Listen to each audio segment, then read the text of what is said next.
The fancy 2 takes the nod in this class of Holstein 3-year-old cows, followed by the complete 4, 3, and lastly the white 1. Starting off with my top placing today of 2 over 4. She was an overall more complete individual.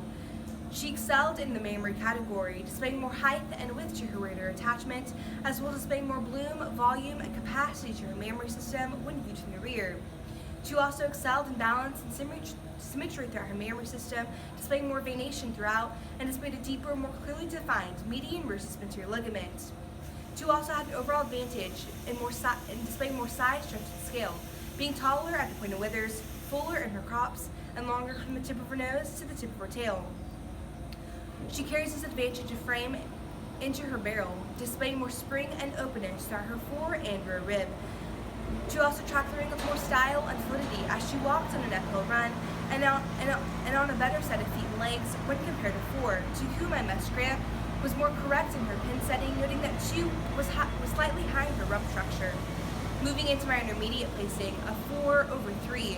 4 was an overall more correct individual.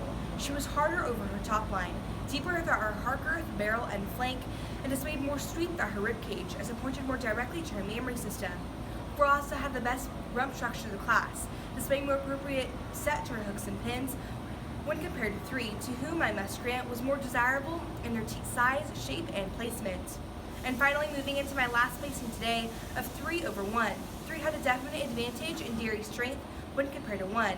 She displayed a longer, more trimmer neck, free of excess flesh, and carries this quality over her sharp and chiseled top, square hooks and pins, in her curving thigh, and into her refined leg structure. She also had an advantage in her rump structure, displaying more height and width to her rear attachment when compared to 1, to whom I must grant was the deepest individual of the class today, however must still fall to the bottom of the class. 1 was a coarse-uddered individual when compared to the other cows, and lacked the overall dairyness, as she was coarse-boned and over-conditioned, and for this could not merit a higher placing. For these reasons I place this class of Holstein 3-year-old cows to 4, 3, 1.